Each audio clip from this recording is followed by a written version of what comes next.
D. Anthony Evans, welcome to the Plant Yourself podcast. Thank you, thank you, thank you so much for having me. It is an absolute pleasure to be here. How are you, Howard? I'm doing great. I'm 50% more energetic now than I was before I saw your beaming face. Well, thank you, sir. Thank you, thank you, thank you, thank you, and likewise you as well. All right. We met a few months ago at the Wellness Forum Health Conference, and everybody was blown away by your talk, by your story, by your energy. Yes, sir. I among them. And then the following morning, I rewarded myself by going to the gym at an ungodly hour, and you were there and helped me do my first unassisted pull-up. Yes, sir. Yes, and you did an amazing job. I just must add that in there. Yeah, thanks. So I don't want to, mess that up by doing another one. I figured I attained perfection. No, just kidding. Just kidding. I know you've been working at it. But your calling card is just inspiration, just oozing out of every pore. Everyone who comes across you is inspired to make themselves better in some dimension. Thank you. So I'm so excited to be privileged to share your story with my listeners. So why don't we get into it? Let's give us the story. So, basically, I was born with a rare neurological disorder called neurofibromatosis. It's mostly referred to as NF1 or NF2. And with NF, it basically causes tumors to spontaneously form on your nerves anywhere in your body without notice. And as a child, if it's active in your body, your doctor usually, lets you know that you will be fighting cancer the second half of your life. They just don't know when. So every NF patient and their parents is walking around after they've been diagnosed every day after that, wondering, when is my turn to fight cancer? And it messes with you mentally, it messes with you physically. Emotionally, I have them over 84% of my body, and I would equate the pain, because they're on my peripheral nerves, to that of multiple bee stings, all at the same time, everywhere, perpetually. Sometimes greater than others. I happen to have hypersensitive tumors. Some people's tumors don't affect them. Mine let me know they're there regularly. So as a child, instead of taking the cocktail, Norco, Percocet, Oxycontin, Remeron, Celexa, and Neurontin is just a few that a typical NF patient administers to themselves 3 times a day and doesn't really have a quality of life. And after that first dose of that, and just not being able to move, like my mind is saying walk and I can't get up because I'm in such a state from the drugs, I didn't want any part of the chemical part of what I was going through, and just got heavily rather engulfed in sports. And the sports didn't take away the pain, but it kind of distracted me from the pain. So this was when you were. Sorry, when This you were, was diagnosed at 6. Really knew what it was at about 8. Became self-conscious about it about 8.5. I had them internally, but I didn't understand what that pain or discomfort was as a child. I only knew what I saw. And what I saw was a tumor on my wrist that basically looked like a nipple, and one on my left knee. And the one on my knee, being that I was a long jumper, I was in track, and a basketball player, it would from time to time give me a lot of discomfort. And the University of Chicago in 1993 was doing a study where, in exchange for my likeness, they would do the actual surgery, because our tumors have been coated as pre-existing cosmetic lesions as opposed to the conduit for MPNST, which is a rare sarcoma that's associated with our disease, the cancer they're talking about. So my mother was excited about this actual health care that we're going to receive in form of surgery, and signed me up. But let me back up. Before that, my mother was diagnosed with AIDS and HIV. And I lost her the second week of junior year, but I continued to fight on because of her. And my whole life and my inspiration is pulled from her. The doctor basically was not honest with me. And when he was sharing about the effects of the surgery, he kind of minimized the severity. And at 16, I didn't understand that neuro, meant nerve, and you need your nerves to run wind sprints for 3 or 4 hours. In Evanston, where I'm from, you must dress August 1st, or you have to forfeit your spot on the team. And the doctor assured me that, it was subcutaneous, it was above the skin, and you'll be as good as new August 1st. Make a long story short, I wasn't who I needed to be August 1st. I had to forfeit my spot on the team. And 30 days after that, I lost my mother to AIDS and HIV, the second week of junior year. So I basically lost the two things I was waking up in the morning for. Like, my mother had me in a program called Step Towards Academic Excellency. It was an Ivy League program for minorities that were bright. And they had kind of recruited me in 7th and 8th grade. And all I had to do was graduate and keep my grades up, and I would secure a scholarship in basically any school I wanted to go to.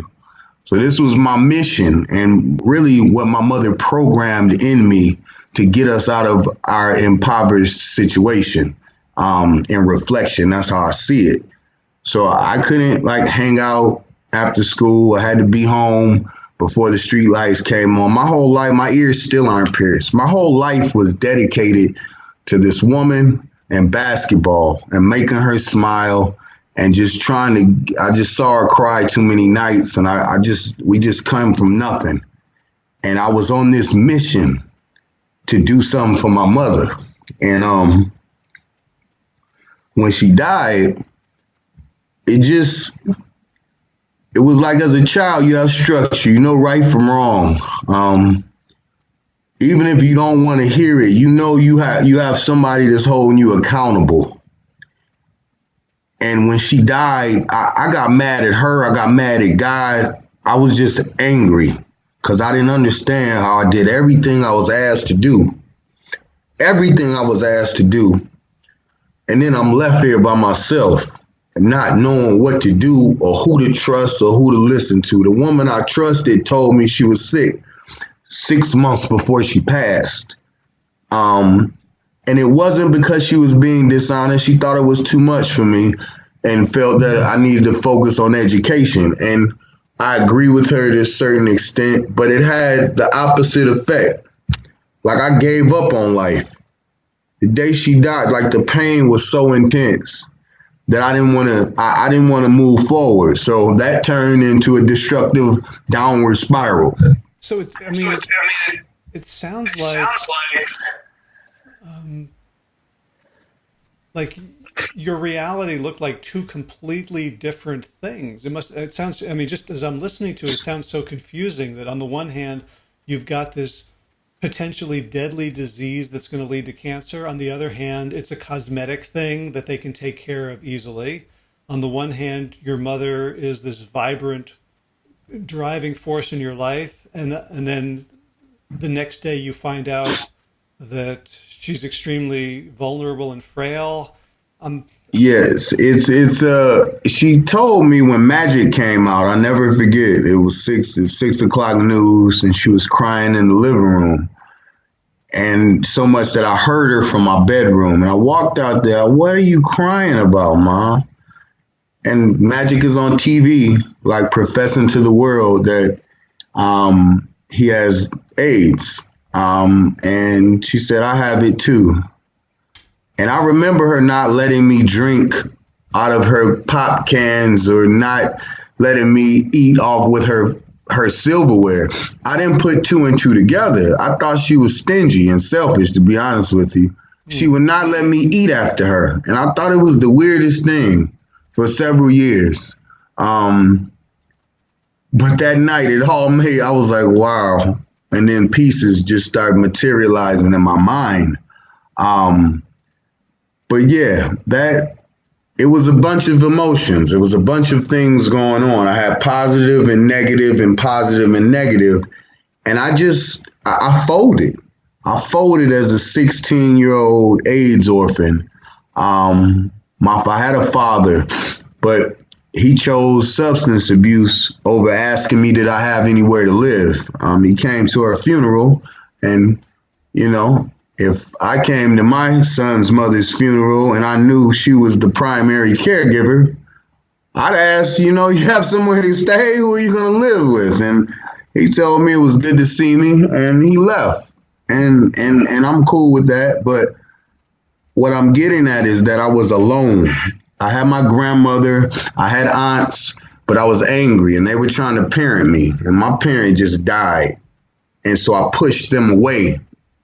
Was homeless temporarily, got recruited by a street gang, and began to abuse, use, and sell drugs just to survive.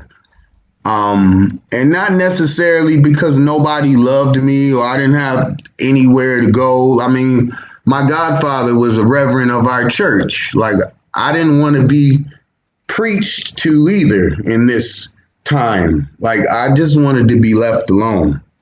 So the street gang. Yes. Did you feel like they understood you in a different way than your aunts and grandmother and godfather? I felt like they weren't asking me, how you doing? Like, my grandmother, my godfather, and my aunts, they wanted me to grieve. I wanted to ignore it and pretend like it never happened. Because it was that much of a hot button issue in my spirit. Like, the thought of it, I would just bust into tears and disintegrate. It was, and I didn't want any parts of that. I had my pride and ego at 16. I was pride-filled too. I'm a man now, and men don't cry. I didn't have a man to show me how to be a man, ever. My mother couldn't show me how to be a man. I had to figure that out. And what I did know about men is that you're not supposed to cry. That's what I thought. That's what you see on TV. That's who raised me, TV. And so I compartmentalized it. And all they wanted to do was talk about my mother not being here and what they could do for me. And I just wanted silence on that. The street gang didn't care about that. They really didn't care. And in reflection, that's messed up. In the moment, though, I'm with people who are saying they care for me, and they're not talking about my mother. And I was safe. Mm-hmm. And I was vulnerable. It was a time where I needed somebody, and they were there. And it sounds like they probably were happy about your skill set. They're very happy about my skill set and happy that I had the mind that I had. Because they didn't necessarily want me to be a gangbanger. They wanted me for financial reasons. They wanted me for my mind. And what happened is, engulfed in the gang, but still the grief and things were still there. And they were really, my teenage years were dealing with this grief turbulence that I've been ignoring. And what I would do is, on all of the trigger dates, which is her death date, September 13th, I'd get submerged in drugs and alcohol and disappear and be inebriated for 3 or 4 days just to get through those 3 or 4 days surrounding her death anniversary. And then I'd be okay from September 13th to December 21st, which is her birthday, where I was born on her birthday. So that rekindles up. You can't make this stuff up. I was celebrating my birthday for 16 years with someone that passed. And every time that date would come around, it's hard to celebrate and be happy when the person you shared it with is not here. It's extremely difficult. And I would engage in the same behavior, the same thing, drugs and alcohol, try to numb myself for 3 to 4 days just to get through it.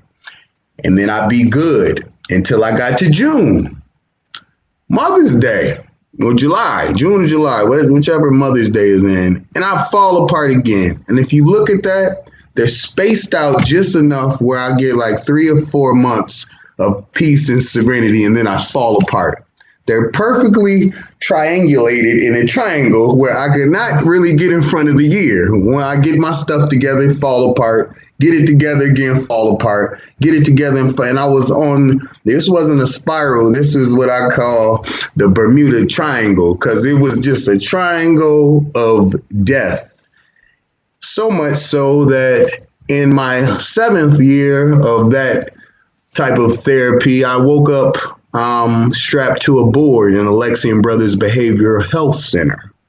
I had tried to take my life, and I took everything in the medicine cabinet.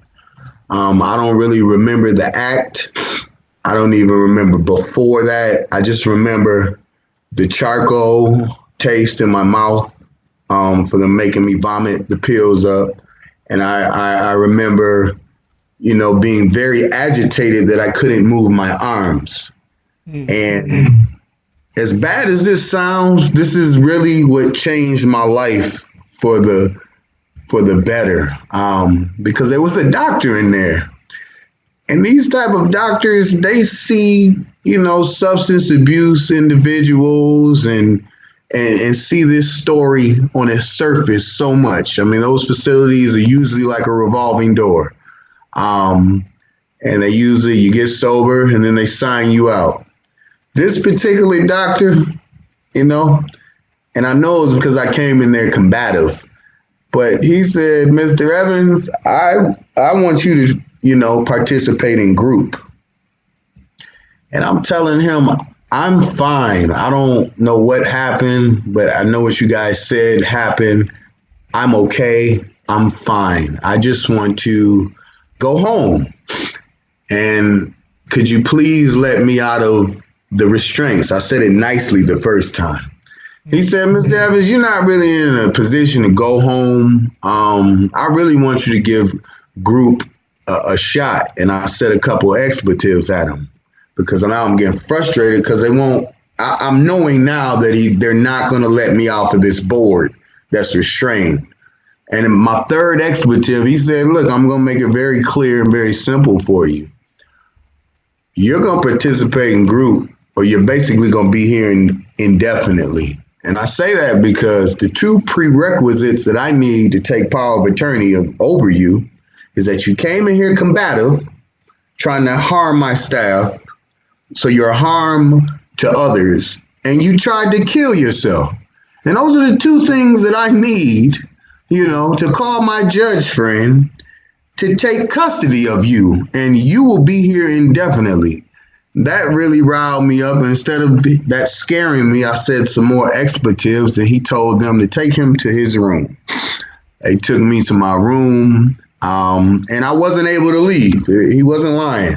It was a locked floor, 5th floor, Alexian Brothers, Hoffman Estates in Illinois, and I wasn't able to leave. And on the 3rd week of my rebellion, he made it interesting. He transferred me to the side of the psychiatric ward that the real mentally challenged individuals were, that were talking to napkin holders. They're unresponsive to anything, and they're just zombies. I'm on the zombie side. Before I was with the manic depressives, the dope fiends and the at-risk teenagers. And now I'm over there in full-blown one flew over the cuckoo's nest heaven. And it was on that side, I didn't last more than maybe an hour. And I was having my nurse page that paged my doctor. And he came and talked. He said, "You ready?" I said, "I'm ready." And he broke me at 3 weeks. And we went back on the other side. And I just, got introduced to some amazing clinicians and social workers that, they were determined to show me that life doesn't have to be like this. And the reason you're so angry and the reason you don't want to be here is because you've never dealt with your mother leaving, and that's completely normal. And I learned some techniques. They taught me how to burn my feelings on paper. I got the reboot, though, in that hospitalization. Go ahead. I think I cut you off. Yeah, well, I'm curious about that period between when your mother died and when you were brought into the locked ward. At that point, were you still undergoing all this medical care for your tumors? Were they still growing? Or no, that's when my pride and ego was in full effect, in the sense that I said that I would never talk to my doctor again, the one person that can save my life. I made a pact with myself that I will never talk to him because he lied to me about the severity of my operation.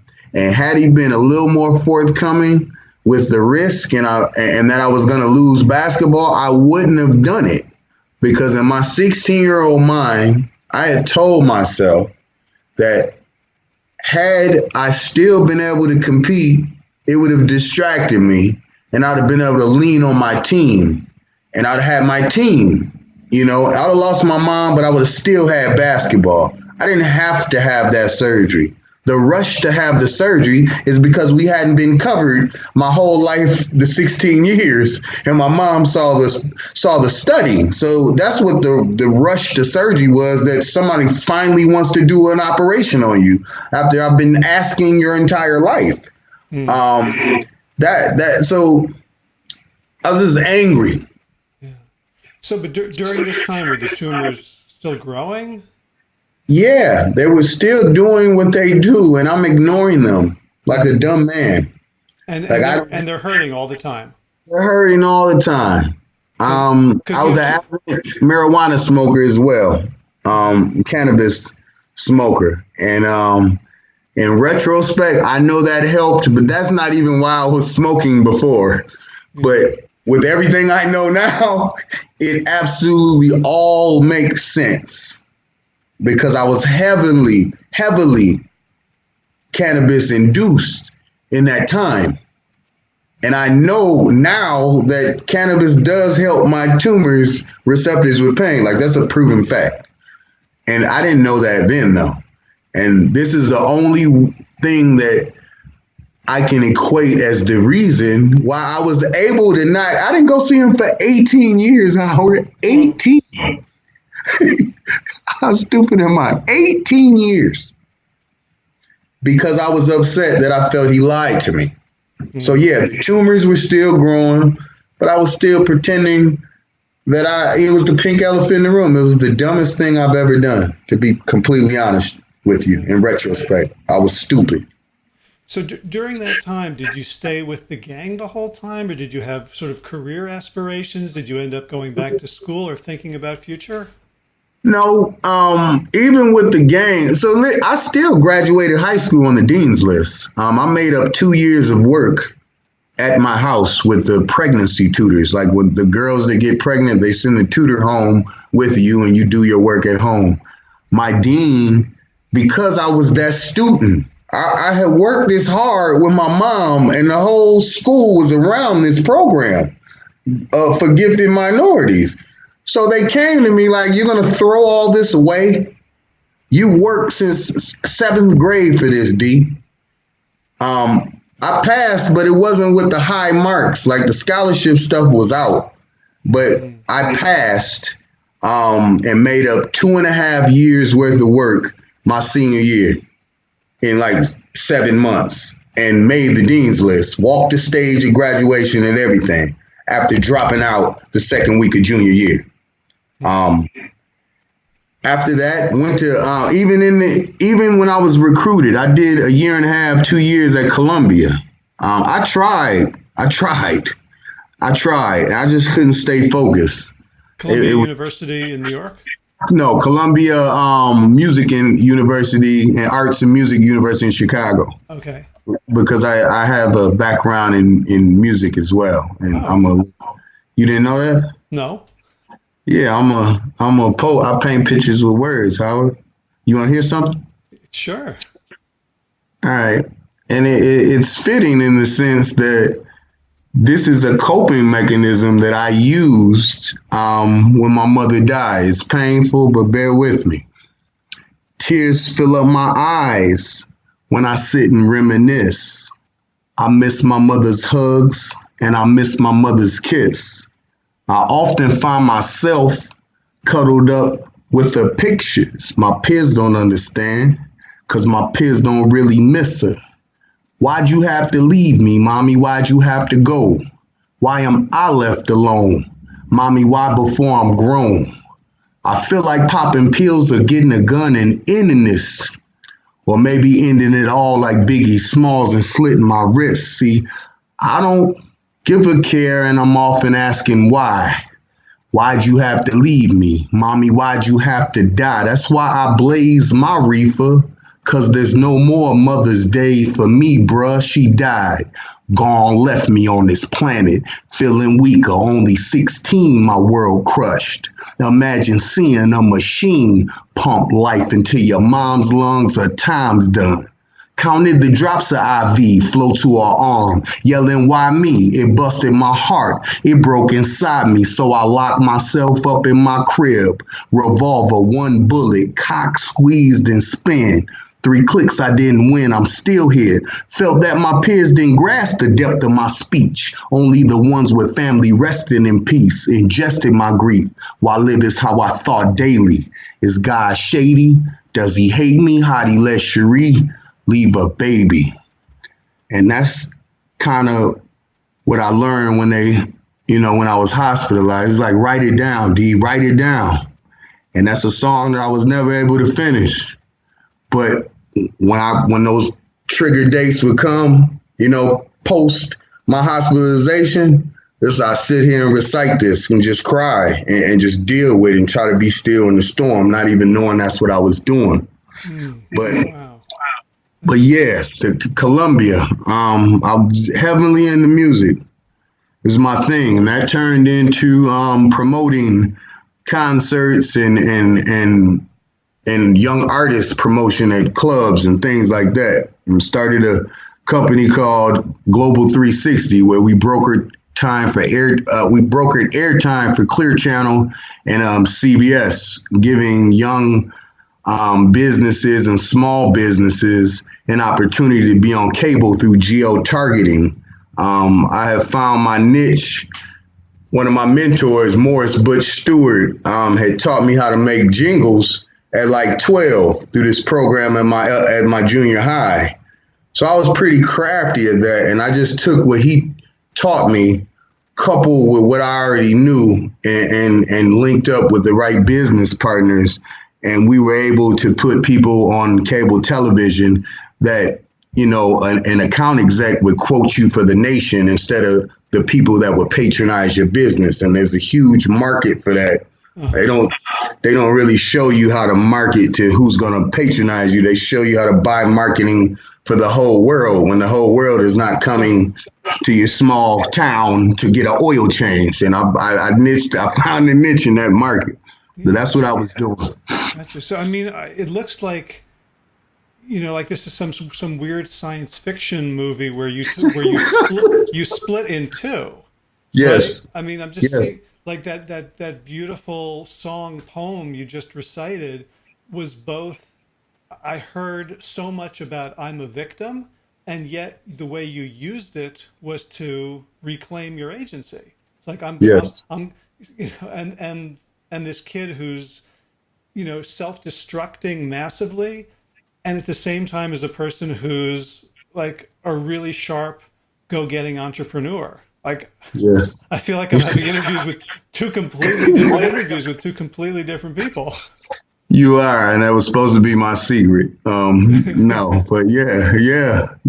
It's an interesting dichotomy. My whole life, and that's why I can speak in Cook County Jail and in Congress, and have done both, because the story just resonates with so many people. There's really not a crowd of people that, if you read my story from front to back, couldn't point at a piece like, yeah, I relate to that. I just know, because I've been everywhere, and nobody gets the same thing.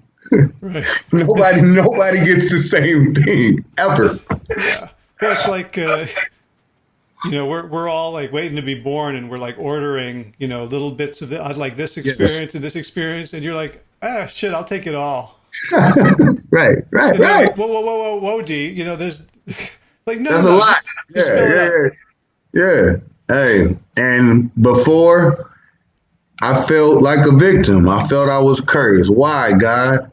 Why me? I just was born, From the day I knew what I was, I knew I had a problem. You know what I'm saying? The day I understood who I was as a little boy, I knew I had a nipple on my knee, and none of the other kids had nipples on their knees, because they were pointed out, and I didn't want to go to school.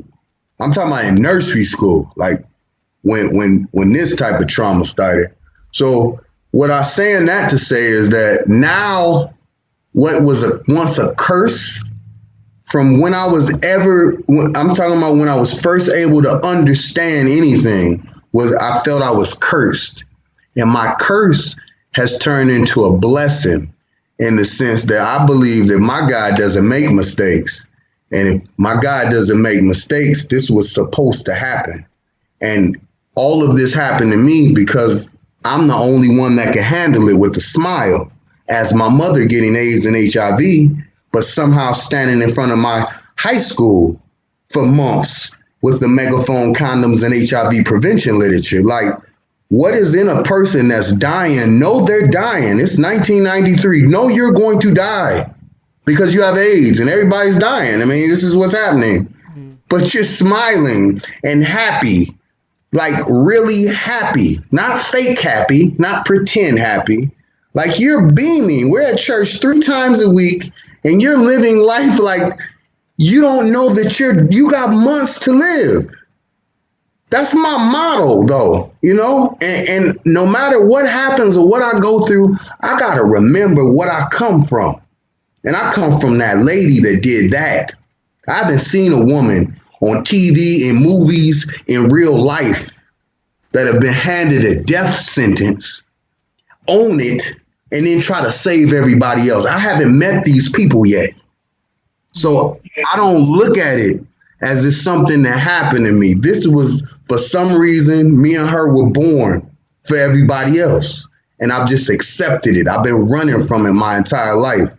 And now it's just, it's very enthusing, and it just makes my spirit lighten up, because I know that all my pain, every day that I do touch 5 people, because I see them and we exchange information, and it's weird how it happens every single day. I know what I do in the world, and I believe that's why I'm still here. We haven't even got to the surgeries and the other part of the story, but I know that's why this is why I'm alive, to have cancer and tumors, and to show people, yeah, it's messed up, but check this out. Everybody that didn't wake up last night, or everybody didn't wake up this morning, rather, would willfully trade all of that, all of my pain, all of my tears, everything I've been through, for one more day. I know it. I know everybody that didn't wake up this morning would willfully take everything that I thought I was going to complain about to spend one more time with their child, to see their mother smile one more time. Life is just too short. And I'm here to show people that through my story, using my story as the shiny object. So one thing, when you said from the day I knew who I was, I knew I was a problem. Like I heard the echo of, I think it was W.E.B. Du Bois from Yeah, like 1903 or something, yeah, and the Souls of Black Folks yeah. Your used that history. phrase, Yeah, right? yeah. Like, what does it feel like to be a problem? And I don't know why I'm bringing that up, except it touched Well, me on this whole other level of, the way you've shifted from like, I'm a problem to like, I'm a solution. yes. And that's what it is. And I believe that you got to show the bad before you could. A lot of people like to glamorize and glorify, their arrival. Nobody care about your arrival, okay? We care about how you got there. And that's the difference. I share it all. And I believe I have to share it all to make the impact in people's lives. People don't want some perfect thing handed like, look, you can be perfect too. That's not real. Not with the people I've interacted with. They want somebody that failed, that crashed, that burned, and got some masking tape and some band-aids and some Elmer's glue and put themselves back together because it humanizes me. Yeah. And that's what this is about. Yeah. And also the fact that you said, my mother and I, we were born for everybody else. And no, having met you and seeing like you're one of the most positive, happy people that I've ever met, it's kind of ironic that the minute you took on that sacrifice, that you were able to be happy. It was hard. It was hard. And don't get me wrong, I get upset like everybody else. The problem isn't with getting upset. The problem is staying stuck in it. That's what's wrong with us. There's the people that pretend to not be upset are frauds because we're humans. It's part of human nature is emotion, and we don't have control over it. No matter how many meditation classes you do, there's somebody who has your number and your button. I don't care who you are, okay? Unless you were born in a petri dish, there is somebody that has your button too and your string and has the puppet thing for you too. The thing is dealing with those emotions and then keeping it moving. Is when you hold on to it. I get pissed because I'm a human, okay? But I don't stay pissed. And people who stay pissed, I kind of move away from because it's contagious. It rubs off. All right, so I want to get back to the social workers and the people who finally reached you when you left the zombie war waving a white flag. Yes. Because we're still really far away from the person you've become. I'd like to hear, continue the narrative. Yes. So from the zombie ward, met these, I don't know what we even call them, clinicians. They were like social workers and hospital staff, counselors rather. And they just taught me some coping mechanisms. That's all. When you feel what you feel, D, your normal thing is to shut down or lash out. Now how about putting that energy on a piece of paper or a napkin, crumbling it up, and then flushing it down the toilet or burning it in the ashtray. And then when that's gone, it's up to you to go back to it. What's funny about that is when I met my teacher, he has a similar thing called catch and release, like a fish. You catch it, okay? You observe it. You do 3-second delay, and then you throw it back. And he kind of one of his tools that he taught me is to use that when you become to get overwhelmed. And it's very much in line with what they taught me when I was hospitalized. It was write it down and burn it. And if you want to go back to that, that's up to you. But now in this moment, it's not there anymore. But again, got through that. Life was going well. I told you I started the business. But I did skip how I got introduced to the weights. So after I got out of the hospital, I did a post program. It's not a halfway house, but they were like, D, being that you came in here, you tried to kill yourself. You're doing great. You're doing amazing. But we suggest that you do some aftercare living where counselors on site. At least do that for, a couple months. I didn't want to do it, but these people had me feeling better than I had felt since my mom died. And I really didn't want to lose how I felt because I really have felt, I don't even know how to explain it. I wasn't me. I don't know who I was, but they had kind of, got me into a different situation. I had a roommate that had just come home from prison, and this gentleman was very intimidating. He wasn't mean, but when he said something, you kind of felt like you had to do it. And we had 30 minutes for rec. And this actually started in the hospital, and he went to aftercare living with me. It was Serenity House. I was in Alexian Brothers, and then from Alexian Brothers, you go to Serenity House. And it actually started in the hospital, but had carried on. And because I'm with him, and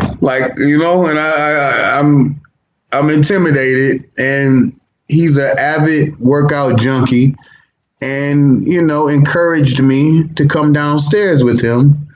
And I told him I don't really train. I'm not, I'm a basketball player. We do push-ups and pull-ups and jump rope and things. And he's like, I need you to spot me. And he wasn't smiling. So I went down with him and I spotted him, and and we became training buddies. Really, I didn't have a choice, but that's what I called it. This is my training buddy because I didn't really train. And then it turned into, I want you to try this. I don't lift weight. No, I really think you should try it. And then slowly but surely, before I knew it, he had introduced me to creatine, whey protein shakes, and that you beat the muscle up, you feed it, and it comes back bigger. Those were his golden words. We beat the muscle up, we feed it, it comes back bigger. It's not astrophysics, D. We beat the muscle up, we feed it, it comes back bigger. So he had programmed that in my head. So now I'm a 157-pound guy naturally my entire life, maybe 160, that is on this calorie intaking muscle building mission. But Howard, I have to tell you, when I saw my pec was able to move, and I saw my first ab and my bicep, and I'm in the mirror and I'm like, okay, I can really gain weight. And I kind of got addicted. I was like, I can do this. And that's when D. Anthony Evans, weight training career started in a rehabilitation facility that was saving my life because I tried to take it myself. That's the true story. It's almost like your body had been producing these lumps that you didn't want and didn't like, and here was a chance to produce the right kind of lumps. Right kind of lumps. Right. Yeah, that's an interesting way to look at it. Yeah, but that's true. That's true. It's absolutely true. So, really got heavily involved in powerlifting. But the powerlifting circuit that I was a part of wasn't the traditional powerlifting circuit. It was, there's an underground and everything. And it, literally, there's an underground and everything. And the few, we call them bets. They be bets. They be powerlifting bets. And I got up to about 700 pounds on great days. And 700 pounds of what? Deadlifting. That was my thing. Pulling 700 pounds off the ground. So deadlift is when you put Yeah. The big bar is on the ground. It's got Right. 300 pounds. It's a 50-pound bar. It's got 300 pounds on each end of it. And you just grab it with your hands and you lift it up to your waist or over your head. You will lift it up to your waist. So it's lower, promotes lower back and spine strength. And I could push 450 off my chest 15 times.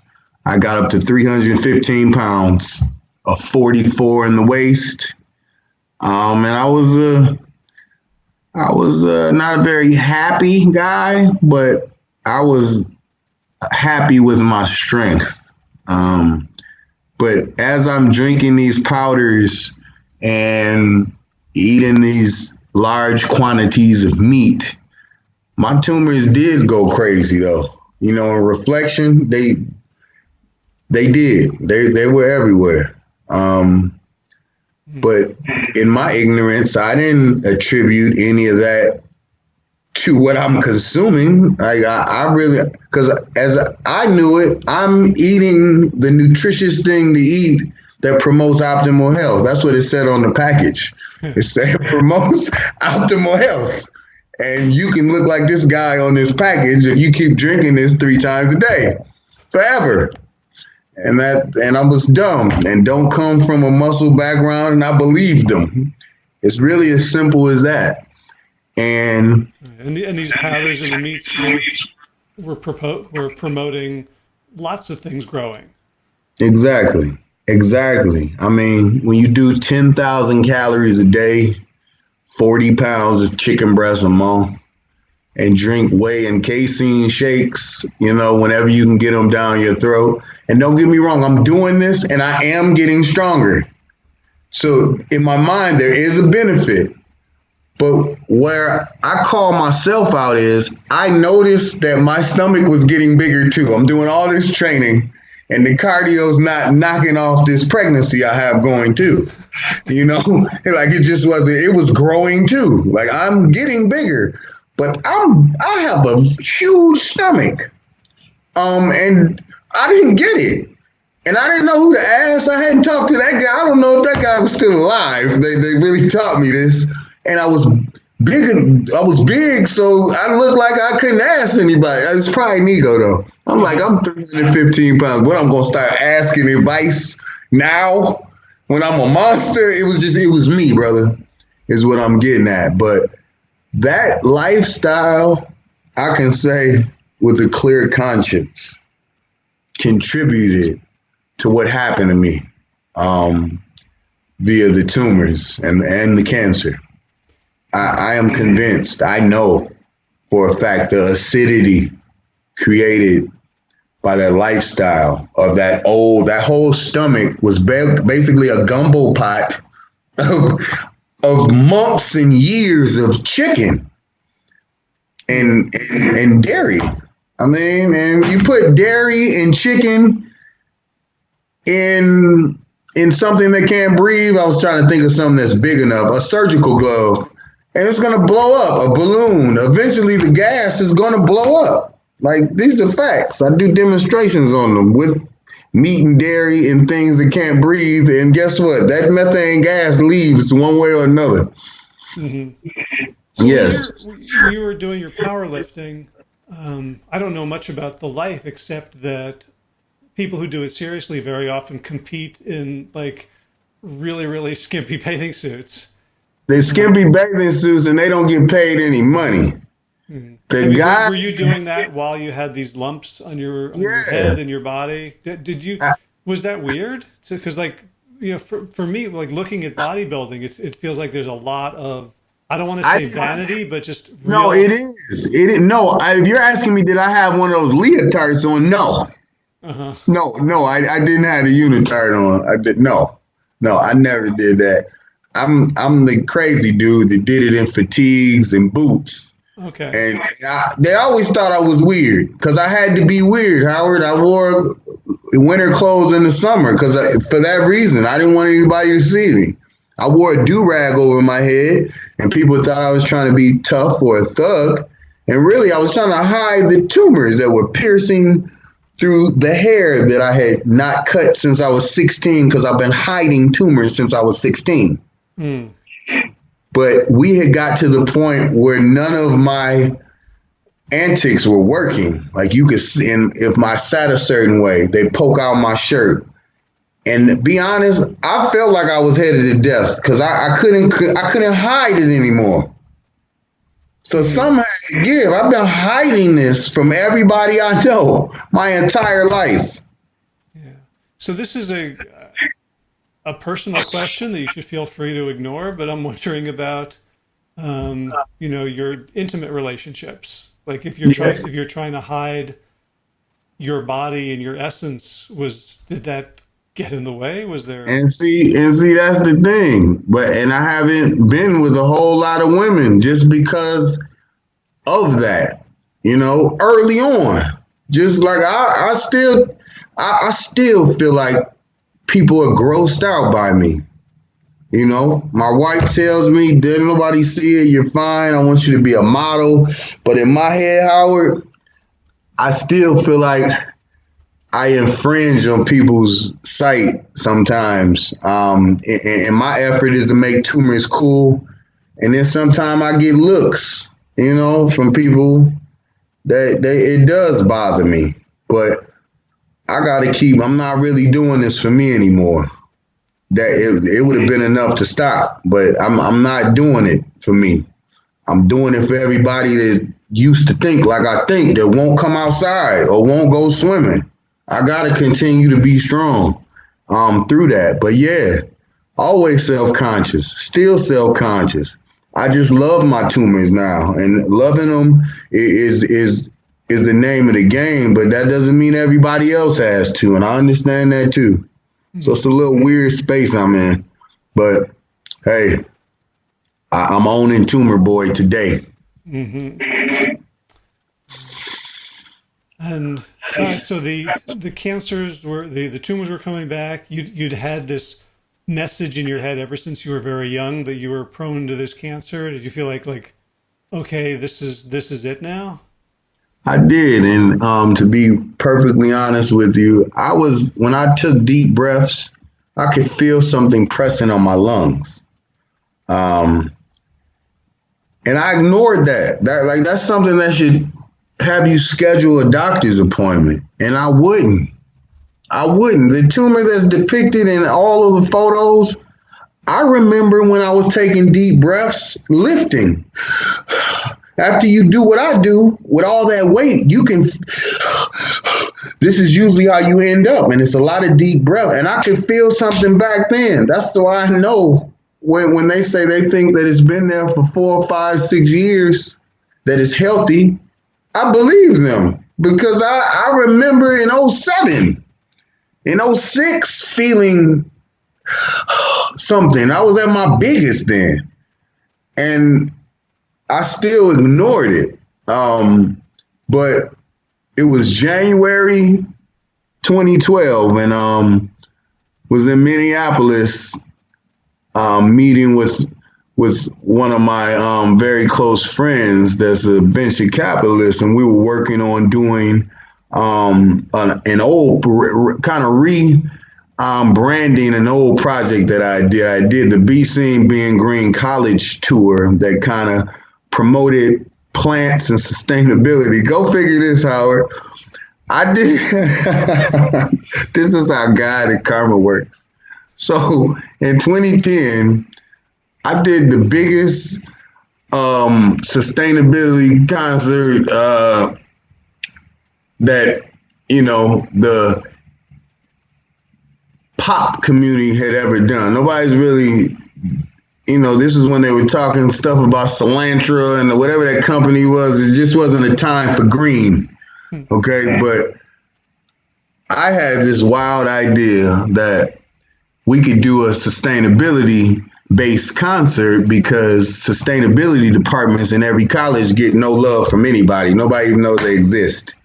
So I know that if I reached out to them with an idea and some fancy names connected to it that's going to bring light to what they do, they're going to open up the city for me. It's just how my mind in my business acumen, how it worked. So this was a business thing for you, right? You weren't exactly. My intention was wrong. Okay, this is all about money, but I know they weren't gonna put me in a position to make $300,000-$400,000 a night if I'm not attached to something. I know where we're at as well. I needed a cause. I'm an entrepreneur. So I closed my eyes, and that's what I said. I'm going to go with the green. Green is, I smoke green, and I'm going to be green. No.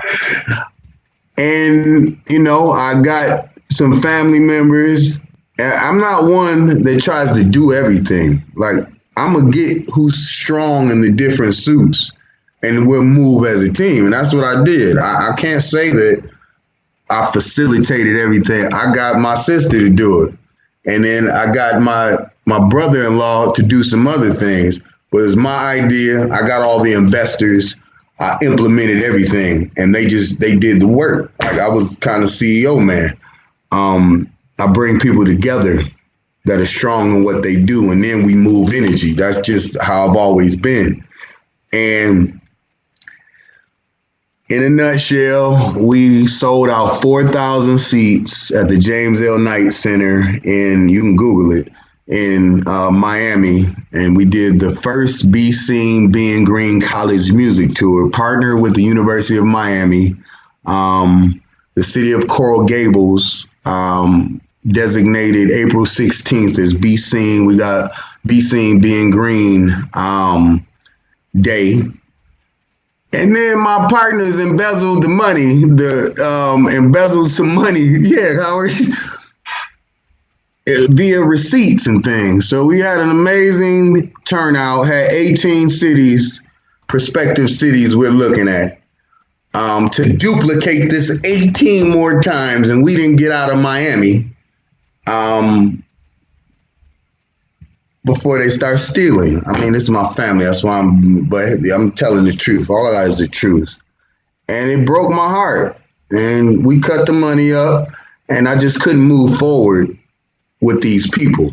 So what I was in Minnesota for was rebranding it. Instead of the Be Seen, Being Green college tour, it turned into the GNMT, the Green Nation music tour. Would be the exact same thing, partnered with the same universities, and, couple entertainment with education, making it edutainment. And we were bringing the high school kids in for free. We had a good system. And he was going to finance everything. So we were celebrating New Year's Eve. I didn't have a drink because at the beginning of the night, it felt like a cat was trying to tear its way, like someone was trying to crawl out of my back. It's weird. And, I ignored it to the best of my ability. I don't even think we made it to the actual midnight. I think I was already laying down. Then, long story short, drove back from Minneapolis. I think it was the 3rd or the 4th. And was in the University of Chicago shortly thereafter. And I was still trying to wait for it to go away, and it never went away. And I'm on my knees in that hospital, paging the doctor I hadn't talked to for 18 years, Howard. I hadn't talked to the man in 18 years. Paged him. He came downstairs, and this needed to happen because I had been holding on to this resentment, for more than half of my life now. That this man is the reason why my life was crap, is because he wasn't honest, and I had this surgery that I wouldn't have had and been able to play basketball. So I needed closure. And I said I never talked to him, and every time I say I'm never going to do something, God kind of bam, and that's what he did. And I shared with him. I said, he's like, "Where have you been, D? I thought you were dead." I was like, "Well, Doc, I feel like I've been dead, and I feel like you lied to me. I've been angry at you." He's like, "What are you talking about?" I said, "When I asked you the severity of my operation and would I be able to participate in the basketball program August 1st, and I explained to you what big of a deal this is to me. And is there any way that I won't be able to play? And you kind of brushed it off. And I trusted you and believed you because I wouldn't have done the surgery had you told me there's a possibility that I might not have function in my knee. I just wouldn't have done it. He was like, oh, D. And he was sincerely, it was a heartfelt apology. And I wish you would have came to me earlier so we could have talked about this. We hugged. And he's not a guy that hugs. But we hugged and this needed to happen. And then he proceeds to ask me what brought me in there and says, let's go upstairs. We go upstairs and I'm kind of telling him as I'm walking through the door with him, and his nurses are kind of cracking jokes. You hear them smirking because I'm this 315-pound monster that's got a tear in his eye, and I'm complaining about back pain. And it doesn't look good to them. I look like a big baby is kind of how I felt that they were feeling based on their behavior. And I, go in his office. I lay down on the table. And again, I'm 100 pounds heavier, muscle everywhere. And he begins to do the physical hand examination with his hand. And where I'm saying the tumor is at, it was there, but it was so much muscle there, he couldn't feel anything. And he's saying, D, I'm just telling you how the body works. If what you're describing is where it should be, I should be able to feel it. And, he continues to rub. And then I hear him not get frustrated, but I hear him, not believing that anything is there. His voice, his tone just changed. And then he cuts into me about me, you're awfully big, D. And I'm like, yeah, I'm a power lifter. And then I made the mistake of telling him how much I lift on a regular basis. So that automatically becomes the problem. Well, of course your back is hurting. People that lift 600-700 pounds and push 450 out there, they have problems. D, this is normal.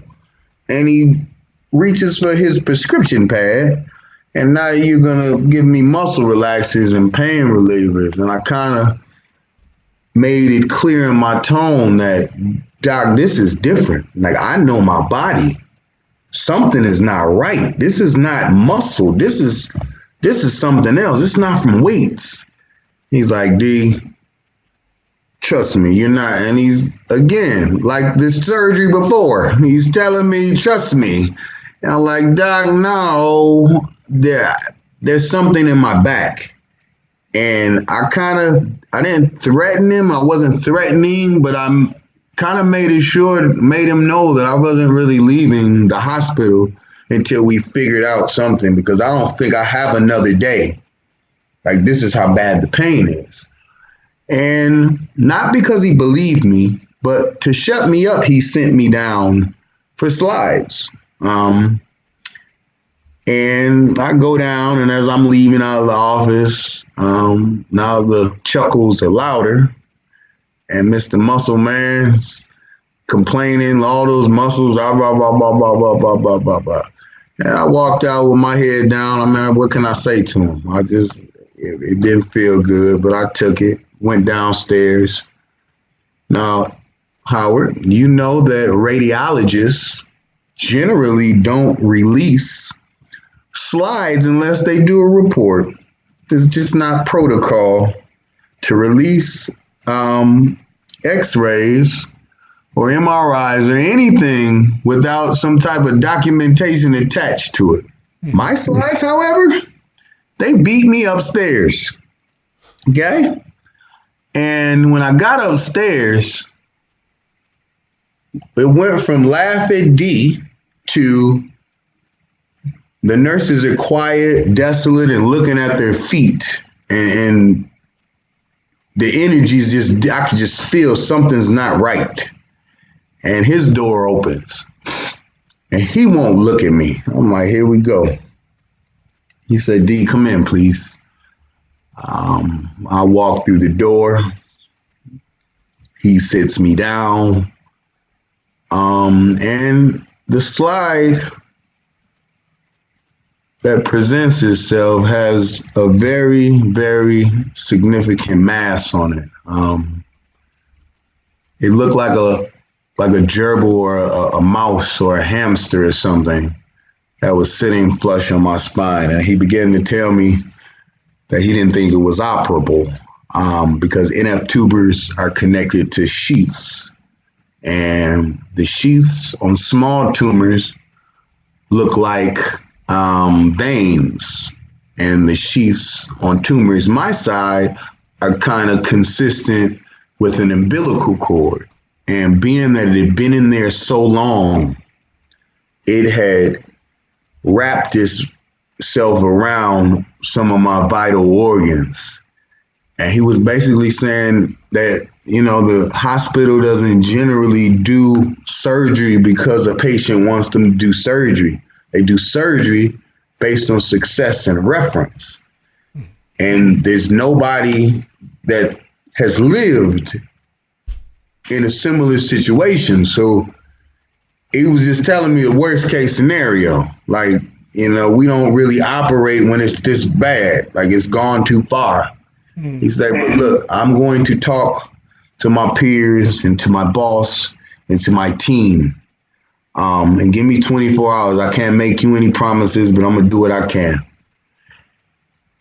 Longest 24 hours of my life. And he calls and says, well, they're going to allow me to operate, allow us to do the surgery. I was happy. And how he explains it was like a episode of House when he's standing in the boardroom full of all his peers and the hospital board members and just all the elites in the hospital that make the decisions on surgeries.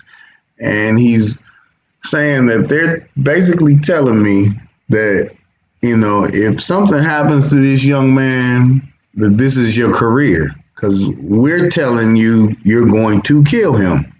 Like, we've saved nobody else that's been in a similar position. But just like House, he's always ends up being right. As crazy as his prognoses are, they work. They somehow work. He whatever he does, it works. And they allowed my doctor and his team to do the surgery. And they successfully removed a 2-pound, 7-centimeter mass flush off my spine. It was a 9-hour operation, but I made it through. And the biggest thing was signing the papers to say that I might be paralyzed. Like, I read everything. I don't even talk about that. It's the first interview I said that. But, reading the words that we're not responsible if you suffer from paralysis, and me having to sign off on that. And then in my head, just visualizing not walking, because somebody tells you that you might not be able to walk. I don't care who you are or how strong you are. That's going to resonate in your brain that after this surgery, my eyes open, my legs might not be able to move. But on the flip side of that, I also knew that nobody else was even in a position to get this surgery that has been in my position. So I was kind of scared and grateful at the same time. We waited 2 weeks for that pathology report to come back and celebrated, like it was 1999, like Prince's song says. It was a great time. And that phone rang that Friday, and his nurse, Debbie, was like, D, we like to, and she was all chipper. She's like, okay, your pathology is back. I want you to come in. And came in, and I was happy, like, because I couldn't tell anything on the phone. But when I walked through the office doors, the same energy when I was walking in to get the slides, it was this, I said, come on, here we go. And sure enough, he sits me down and informs me that my tumor is positive for MPNST. That's malignant peripheral neurological sheath tumor. And just reminded me, even though I had all these facts, that, post-operation life expectancy is generally 0 to 6 years.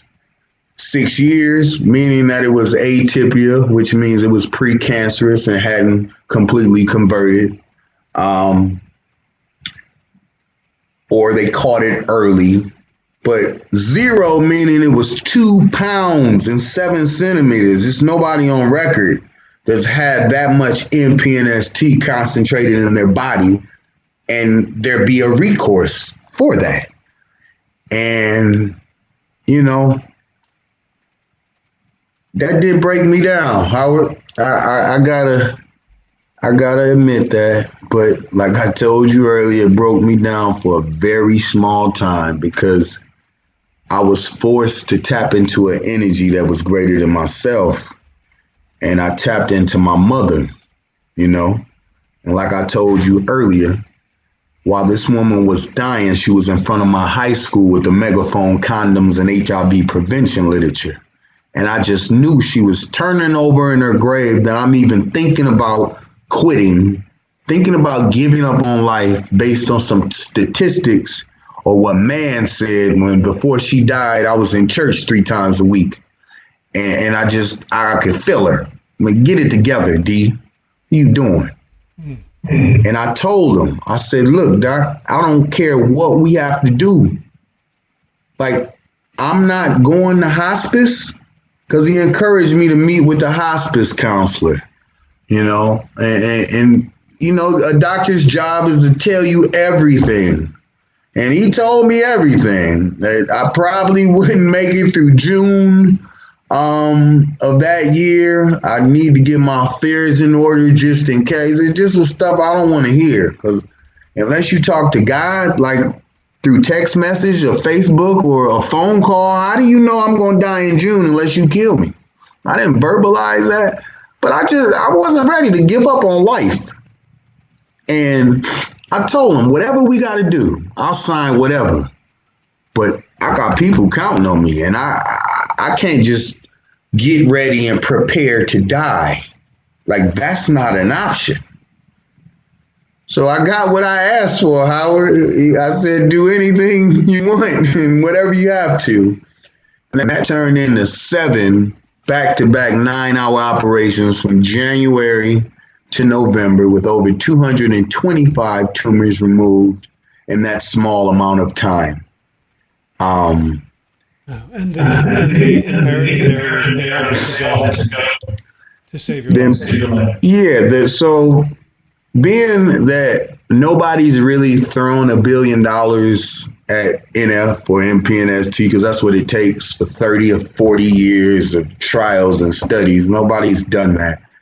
The general consensus when treating us, you ready for this, Howard? Yeah. Is to remove everything you see that's big, because everything lights up on a PET scan, and anything that was pre-existing that grew. So for me, I had 225 big ones that had to come out. I mean, because it is a fact that the bigger ones kind of convert. Like, they have a higher propensity to convert than smaller ones. To convert to... So they're benign tumors that convert into malignant tumors. Gotcha. And so it's like whack-a-mole. The higher they come up, the more dangerous they are. Exactly. Precisely.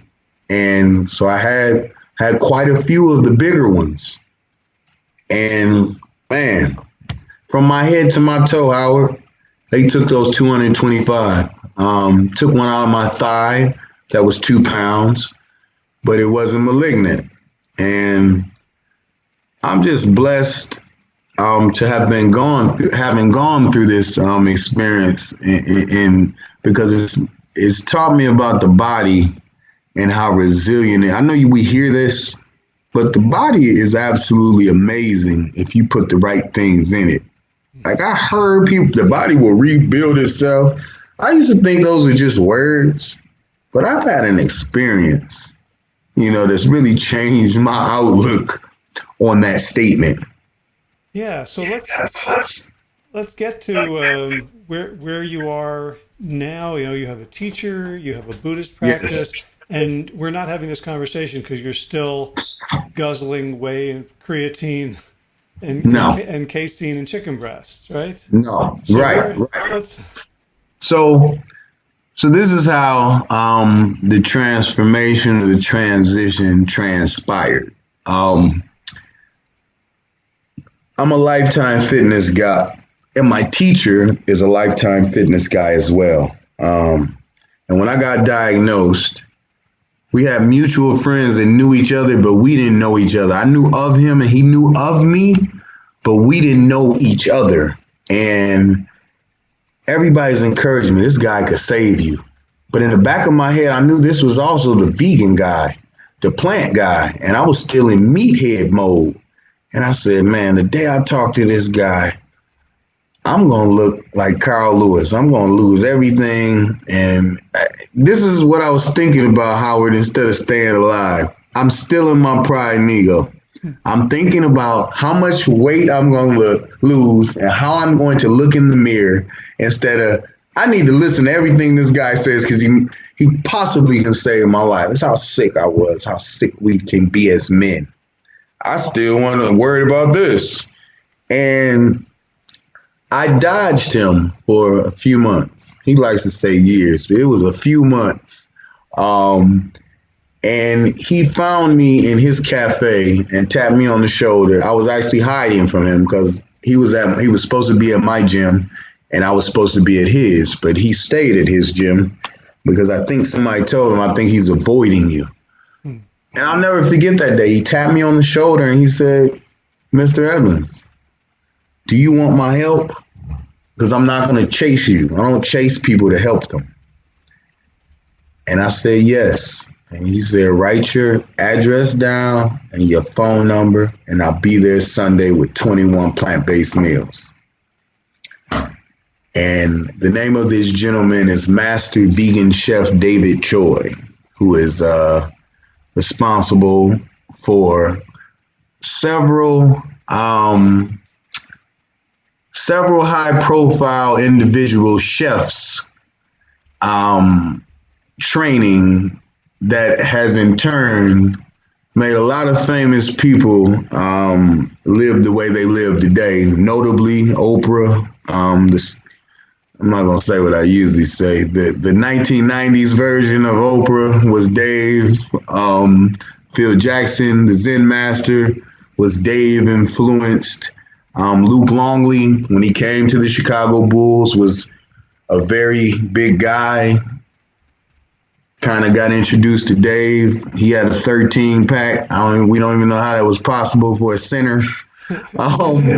And Dave founded the first vegan restaurant in Chicago. It's been there for 40 years. It's called Imitable. It is the first vegan restaurant. And what Master Vegan Chef David Choi teaches is that no matter what cancer you're fighting, the common denominator is the acidic environment that your pH is in. Bottom line. And what he reads from is a 3,000-year-old Buddhist medicinal scroll that's written in Mandarin. That really predates whatever we think we know. He's in his 70s and looks 30. His teacher's 109 and still drives around Chicago and runs the Buddhist temple. And the state can't take her license until she fails the vision, hearing, and driving test, and she hasn't failed. And this is why I listen to these people. But when I met him, he said, D, I can save you, but you're going to have to give up everything you love. I said, okay, Dave, what does that mean? Meat, dairy, yeast, and sugar. I kind of put my hand over my head like that is everything, Dave. That's literally everything I get up in the morning for is meat, dairy, yeast, and sugar. They make me big and strong. He's like, it's poison. I said, why? He said, because the acidity created by that lifestyle and the fact that you as a lazy human being doesn't chew your food 70 times, you're being very naive to think that it moved through 30 feet of tubing from mouth to rectum. And I had to think about that. I said, what is he talking about? He's talking about my GI tract. He said, if you don't chew your food into a paste form, it's not just miraculously clumps of food just move through your GI. It's just not how this works. He said, and if the GI isn't cleaned out to the best of your ability daily, and he used FORWARD as the acronym, fix or repair daily. If you do not practice this daily and program your body will program you. And I let that sit in. And he's like, I'm going to shed. And he started hitting me in the stomach. He said, you got abs, but they're under all this fat. And he's hitting me. And I'm really feeling like 3 feet tall. He says that about 6 to 8 weeks of fasting from meat, dairy, yeast, and sugar, your body will go into natural starving mode, sort of like a episode of Naked and Afraid. Those people go on there on that show, they're all gung-ho at their regular weight, and depending on them being good hunters and finding food sources, those people dwindle. And if they don't find it, they usually get airlifted, because that's what starving to death does to you. It makes you go crazy. And what he taught me was that the same thing that happens to them, but they go into shock because there's no like counterbalance. What he did with me is from week 1 to week 6, I have these meals that do taste like dirt because I'm used to meat, dairy, yeast, and sugar, but they were something. And instead of me falling right off the cliff, I kind of incrementally fell in slow motion instead of making a straight jump. Does that make sense? Yeah, so it's what we would now call like a fasting mimicking diet. Exactly. Right? Exactly. You get a lot of the benefits of the fasting, but you're not wasting away and your body isn't going into emergency mode. Exactly. And what I watched my body do through the amazing bowel movements that I had that scare you. Because you're like, I didn't even eat that much. Like, where did that come from? And then to just wrap my head around, you've been just walking around with old food in your gut. Like, that is something, like, when you really nail somebody down and have them really process that, like, you're walking around with old meat, old bread, and old milk, like wondering why you feel bad. And when that clicked for me, it felt like the whole world shifted, because now I'm trying to get the rest of the stuff out, because now, And let me tell you, Howard, even though I'm seeing these results, I do what you're never supposed to do as a student. I say, why is the way in the casein? I don't understand. They're liquid. They move through your GI. And it kind of perturbed him. And he was like, look, I'm not going to argue with you. I'm not even going to debate this. At your next doctor's appointment, I want you to ask for the detailed pathology report. And we're at a place in time where they can show you the protein markers and levels that fueled each tumor growth and pathology. That's how our technology is. And to see the words casein and whey attributed to my tumor protein,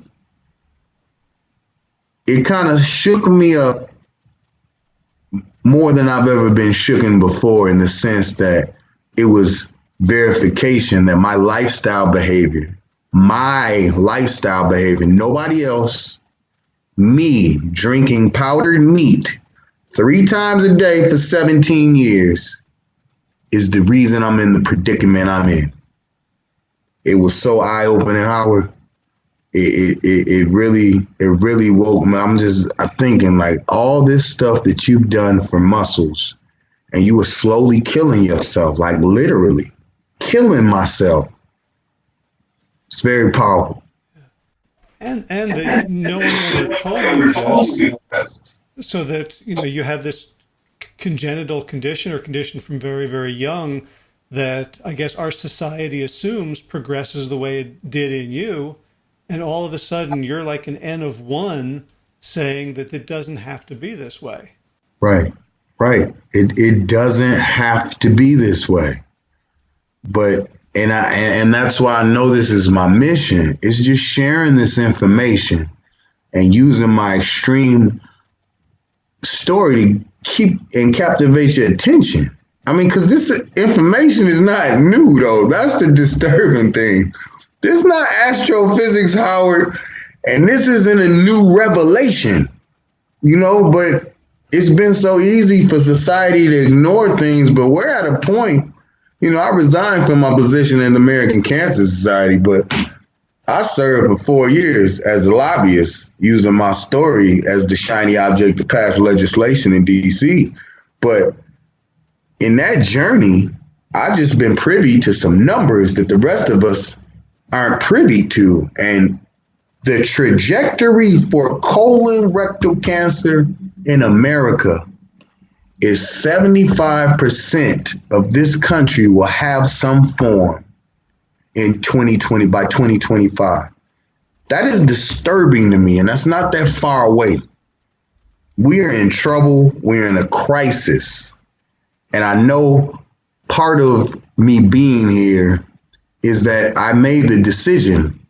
I did something totally outside of the box. I told my doctor and my oncologist to take a hike, and I started listening to the Buddhist monk.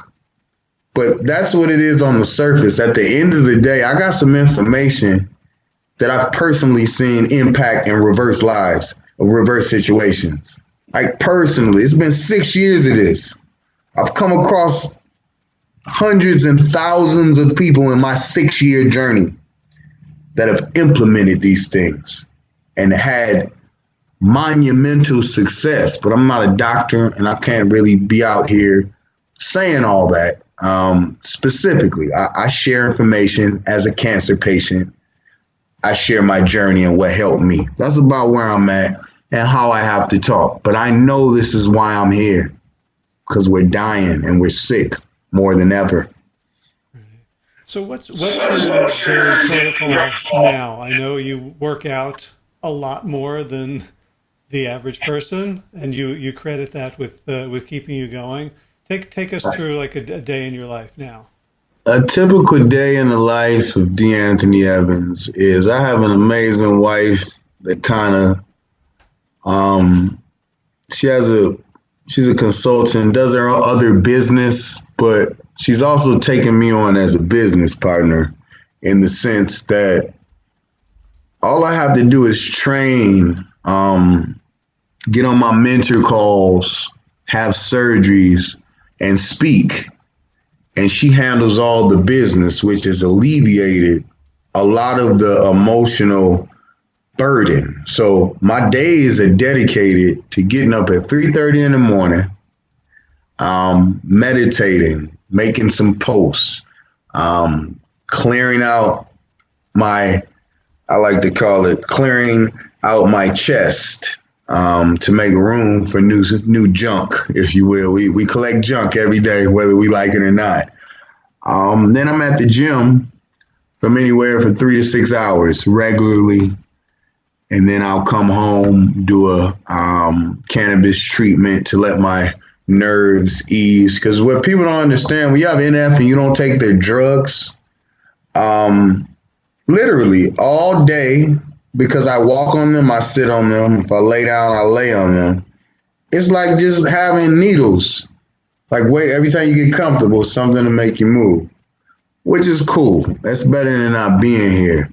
But I need at least an hour or two for my body to settle down. And then I'm ready to get after an interview like with you or do some camera work or whatever. But she kind of orchestrates whenever I'm booked around that type of schedule. When I met you, that it was the same thing. You didn't really see me. But when you didn't see me, I was either training or laying down doing, and that's the maintenance of this. I make it look very easy, but it's really not. It's really work. It's work. Yeah. What about the diet? The diet will start with about a fistful of pine nuts. Can I get a container of pine nuts and bring them to the camera real quick? Would you like that? Sure. Hold on one second.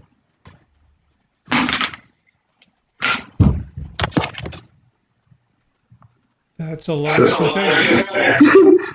That's we agreed that's 3.5, 4 pounds. Yeah, that's like $100 worth of pine nuts. Actually, these are $82 a pound. That's like $400 worth of pine nuts. But ooh, okay. But hear me out. Chemo is $200,000 a week.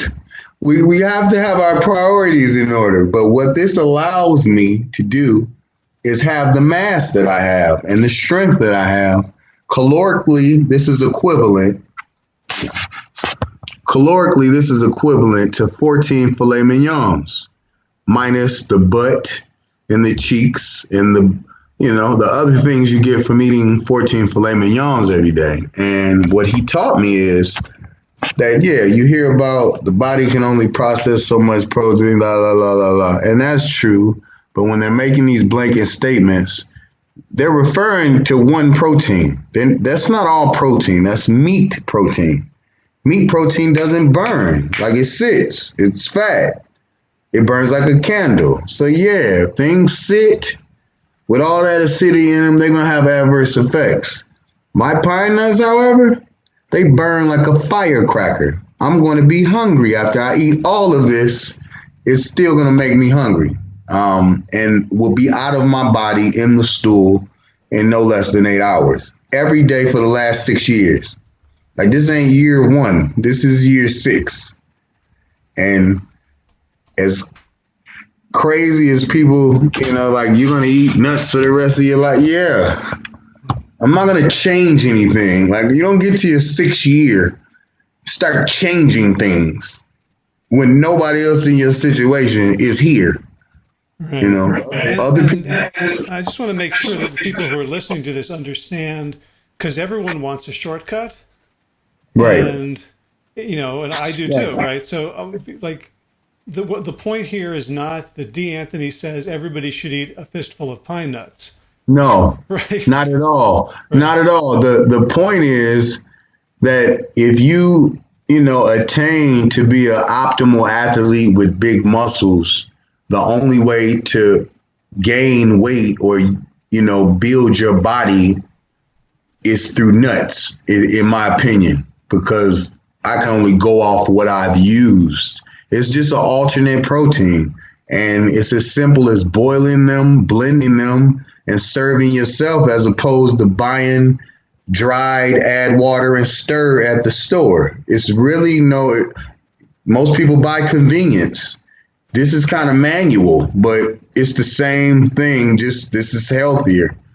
And I don't have a desire for everybody to eat pine nuts, but I do have a desire to teach people that if you continue to drink fake powdered meat that's unregulated by anybody and says it, some things are going to come visit you. And I'm not saying that to scare you. I'm saying that things that can sit on shelves for 3 and 4 years that you drink every day and think they leave your body in 8 hours, you're being very naive. That's all I want everybody to know. Right. And the pine nuts you're eating are balanced with 3 to 6 hours of workout. Yes, sir. Okay. Yes, sir. Yes, sir. Because sumo wrestlers that he mentors too, they eat this too. And it does whatever you want it to do. That's an amazing point. If I ate that and sat around, I'd blow up. I would. It's no question. Gotcha. No question. So after the pine nuts, what else makes up your diet? It's pine nuts, and then I'll snack on a gluten-free tortilla chip with my wife makes homemade hummus, and we got several homemade tofu snacks and things that we do to just keep me busy. But my eating is about these nuts. Like, I don't eat for me. Like, that's not a part of my life anymore. Eating for tongue. I don't eat for tongue anymore. I eat for fuel. And this is him. This is his words. He says, you're never going to get over the meat and dairy. You're going to let it go. Like, you're not eating for your tongue anymore. What has your tongue done for you ever? You know what I'm saying? Anything positive ever come from your tongue? You need to eat for your body, D. And that was hard. It was hard. It was one of the hardest things I've ever done. But again, I was given 6 months to live in January 2012. We are almost halfway through 2017. It would be June in 90 days. And that's for a reason. That's 2018. 2018. I'm sorry.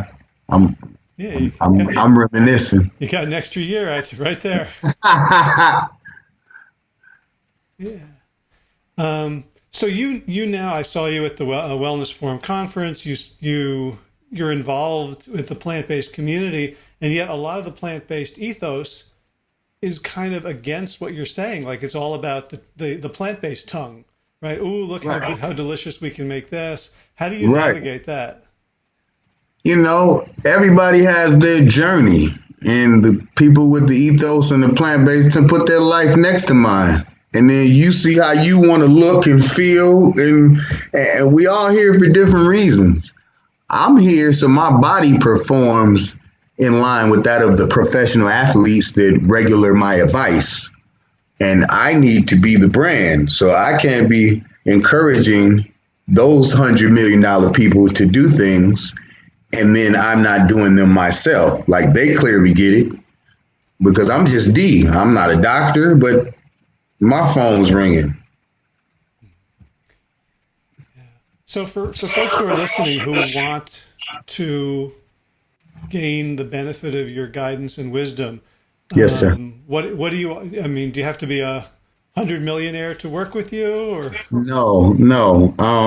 You know, to be perfectly honest, the majority of my time, and you've been on my thread, you've seen some of those success stories, is dedicated to the children and young adults. Not that we don't help adults, but a old, hardened adult mind.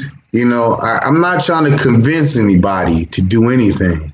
I'm trying to help people who are in the red zone, preferably children who have only been here 16, 17, 18 years, if that, and show them that it's worth fighting for. My NF community, our suicide rate is in the 26th percentile for young adults and children, because nobody's ever sat with them at lunch. Nobody's ever dated you. It's a very lonely life being tumor person. Okay. And these kids live in the time of Google. I didn't live in Google era. Like I couldn't be like this and they tell me a million times of how bad I have it. These kids have access to Google. And if you read the first 5 pages of Google and what we have, and you're a kid with low self-esteem that nobody's ever dated, you've always been self-conscious about your tumors, and you've always felt alone, guess what? It's not worth it. It's not worth moving forward in a life full of what you've already experienced. And your parents don't know what to tell you, and your doctor has nothing to tell you because there's no research. They tell you to join a trial, and then you continue to investigate with your computer, and it gets worse. The information gets worse. Then you bump into me, and then I get an inbox. Man, D, I don't know how I came across you, but I was tired of living, but I came across one of your videos. And now I want to fight. Okay, that's really who I do this for. You know, I do it for my family. I do it for my children. I do it for my wife. But I do it for the person that has no more hope. Because earlier in this interview, I was the person with no hope. And I just want to be that person that shows them we haven't messed up, but having it messed up is a lot better than not having anything at all. And I am you. I'm no different. And if you just hold on and be still in the storm, you can have exactly what I have, and I will help you. Most of my energy goes towards that. But everybody can get in tune with the movement. We have a nonprofit called Cherie Inspires. It was named after my mother. It should be up and running by June, but it will be geared toward making these kids that I'm speaking about feel special in the form of holistic retreats and things that they can do where it's secluded and they're with their family and they don't have to deal with the gawking eyes. When Make-A-Wish gives neurofibromatosis children wishes to like Disney World or places with water slides, guess what? The kids still don't participate because they do not want anybody to see their tumors in a public setting. So the gesture was great and Make-A-Wish meant well, but the child couldn't maximize the opportunity because he's still in public. So what we're in the process of doing is creating destinations that are more secluded, where we can fly the whole family to, and you guys can have your vacation in paradise by yourself. That'd be part of what we do with Cherie Inspires. It's just making these tumor children feel normal for a day if it has to be. Because I just know I hear this till I got sick, Howard. People know me 30 years, never knew I was sick. I'm a childhood camp like tumor patient, like that nobody knew. And I don't want any other kid to feel like that. This is why in my videos I wear half of shirts, because I want everybody to see the tumors. Even if you don't like them, I know that a kid that sees me exposing my tumors, I know who I'm communicating with when I do it. I know they're looking at me like, okay, he's showing his stuff. I don't have to really worry about showing my stuff. And that's a lot of what my mission is about. Coupled with the plant-based education, what the adult can get from me is seminars and workshops where we do teach you how to reverse, prevent, and manage disease through the plant-based lifestyle, using my teachings through Dave and demonstrations and other things that I've implemented in my survivorship. And you can reach us at d'anthonytrains@gmail.com. And we often send what we call a starter kit. And it's just a plethora of information, documentaries, a copy of the China study, PDF, because I feel like a person can't make this transition until they fully understand why they're doing it. You're going to fail. When your brain begins to work against you, because that's what it does when it doesn't get what it's been getting, you need help. You need assistance. And in a perfect world, I will have a resource component where you can call in and we give you help and all that. We're just not there yet, Howard. But my life, the rest of it's been dedicated to service before self and advocacy and awareness and sharing this message and how this information can help you help your family. Right. And the extremes in your life make you so incredibly credible. Right?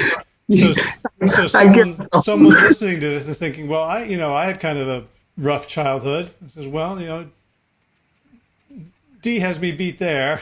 I've got some health challenges. Well, there's something about the extremes that you've experienced and that on the flip side you've chosen. If so, I'm listening to you saying, well, I could never work out 3 to 6 hours a day. And as I think it, I go, well, that's not true. Right. It's not true. It's not true. Ask me why I began to train like that. Okay. Why did you begin to train like that?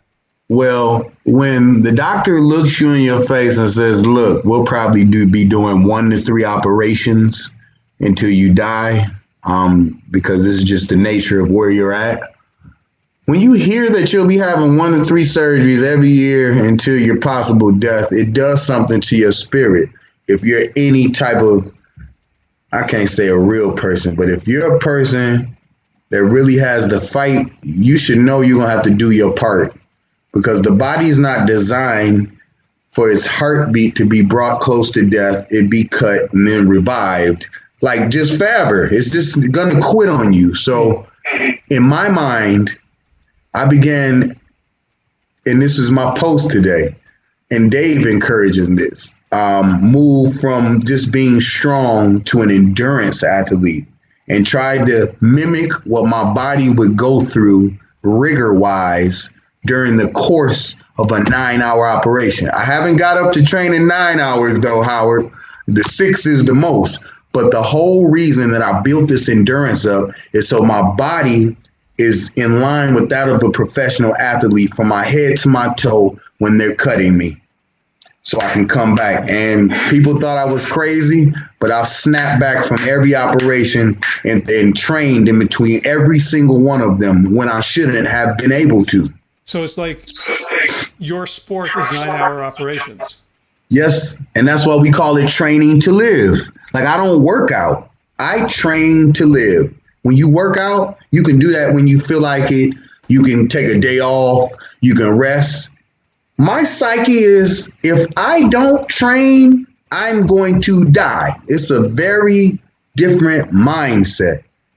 But I feel like if you really care about your body like you say you care about it, nutrition, spirituality, and fitness, as my teacher taught me, should be firing perpetually at the same time to reach your optimal health. And, you know, I just got to thank David Choi again, because he taught me how to submit my pride and ego. I don't have a desire to be right. I know how to walk away. There's so many things that the old D did not have in his toolbox. You know, he didn't know how to deal with emotion at all. And it's just been an invigorating experience to step outside of my old self and step into this new body. How do you spell David Choi's last name? CHOI. Chef Dave on Facebook. And I'm not sure what the Instagram is, but it might be the same. But yeah, Chef David Choi. And then we have David Choi Jr. So Dave is actually retired. He still feeds me and the cancer people, but doesn't run the restaurant. Gave that to his brother. But his son, David Choi Jr., has kind of been giving the apron in the sense that he's taken over all cooking responsibilities. He has an amazing health bar called Fighter, and that's in a majority of Whole Foods, and it's a phytonutrients bar that is housed in a refrigerator because it's real food. It's the only bar that I've seen that is refrigerated in Whole Foods, which means it's real food, and it tastes amazing. But so David Choi Jr. has been given the responsibility of carrying on David Sr.'s plant-based medicinal recipes as the cook. His son Rocky just got back from Brisbane, has a double PhD, one of them in food science, that backs up all the words that come out my mouth. And then you have me that's been given the microphone to spread the message. Rocky is to prove the message, and David is to cook the message. And and that's that food heals. And what we put in our body is either going to create disease or fight it. It's a real simple message. And together, we're just trying to keep the old man's legacy and the teachings going. And I'm just blessed and honored. Out of his 2 sons, he chose me to carry the microphone. I mean, it's not like I could have got the double PhD and cooked anyway, but it's just it's enlightening that I've been given such an honor just knowing how much he's revered in the world. It's a great thing. The Dalai Lama, when he's in town, they stop at Amitabha. Amitabha is the Buddha's opening prayer by definition. Amitabha, that is the opening prayer of Buddhism. So it's just been an amazing ride, Howard. I'm just trying to help as many people as I can while I'm still here. Well, you've got at least 2 PhDs in life. Thank you. Thank you. Thank you. I have one, and I've got to say the main muscle that it took was my butt, just sort of sitting there for 6 years. So. Well, congratulations. You got it. Okay. You got it. You got it. But your PhD in life You didn't necessarily know what you were studying for or why. But it's, I think it's very clear to anyone who's listening now, like, regardless of what you think about, fate or destiny or divinity or anything, that you've chosen a, you know, you've chosen an inevitable path for yourself. Yes, sir. Yes, sir. Yes, sir. And I've been running from the path. Like I know this is my purpose and I feel stronger than ever because it's not a mystery. A lot of us don't know why we're here. That's the big, why am I here? Why was I born? Like I know I was born for no other reason than to go through all that I've gone through and then share it. Like the complete opposite of what I desired. I was going to fight cancer in the closet. And the rumor mill had begun to brew so much in my community that people were calling my grandmother and my sister asking where to send funeral arrangement. We heard he's on his deathbed. And they're like, you got to say something. And I really didn't want to say anything. I hadn't told anybody I had tumors to begin with. And I just jump off the cliff like I have cancer. And I just didn't want, I just wanted to deal with it by myself. And in reflection, as I look at it, it's like that was my opportunity to either cower it out and I know I'd be dead or face it and embrace it. And if you go in my timeline to 2012, my first post, I addressed the peanut gallery. And I respectfully say, if you're waiting for me to die, you stay tuned. And I posted every day since then. Stitches, staples, the whole thing. Just that allowed me to get out of my shell. The fact that people thought that I gave up. Now I'm not a quitter. Mm. And it kind of fueled this public fishbowl persona that I was totally against. One more time, I've been hiding my body from the world my whole life until 2012. Like this is a divine crossroad. The guy like shoved me out onto the stage. Like you gonna perform or you gonna die. And I chose to perform. Like threw me out on the stage. I didn't want to go out on the stage. But I'm here and the lights are on. What you gonna do, D? And I stepped forward, Howard. And I stepped forward. I'm just taking it in. I know. I don't mean to choke you up. I'm crying too. I'm giving my audience a chance to, to hear it slowly and let it sink in. I understand. This is my mission. And I appreciate you providing your platform to allow me to get it to a few more ears. I really do. Well, it's a great honor. I hope people who listen to this will follow you, check you out. I hope that people who listen to this have even bigger stages and megaphones to allow you to do your thing. This is now the record. This is as of today. I've done I think 275 episodes. 260. Congratulations! This is the longest one I've ever done. So congratulations! Thank you. Is that a good thing or a bad thing? Well, we'll have to wait and hear from people, but I'm certain. Okay. I'm certain that it's a. I mean, the conversation goes until it doesn't, and this is you have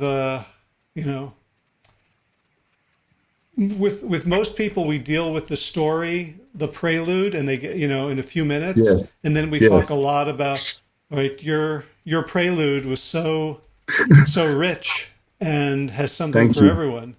Thank you. You say that everyone can relate to something. I was born on my father's birthday. So so when you talked about your mother, I'm like, yeah, my birthdays are sad now and they're happy and they're confusing. Yeah. So Wow, Howard. You know, Wow. you've got enough of a backstory that everyone who has humanity can relate to it. Thank you. Thank you. So, man, Oh man, I appreciate it. I really do. And yeah. I appreciate being on your show. This is great. Well, thanks again. Now I'm not going to say I'm going to go work out for 3 hours, but I'm going to move my body. There you go. I hope I had something to do with that. And on that project, I'm all in. Just tell me what we're doing. Yes, I'm sir. in. All Okay. right, D. Anthony Evans, thank you so much for all you do and for generously giving us the time today. Thank you for having me, Howard. I really appreciate it. Be well. All right, you too. Thank you.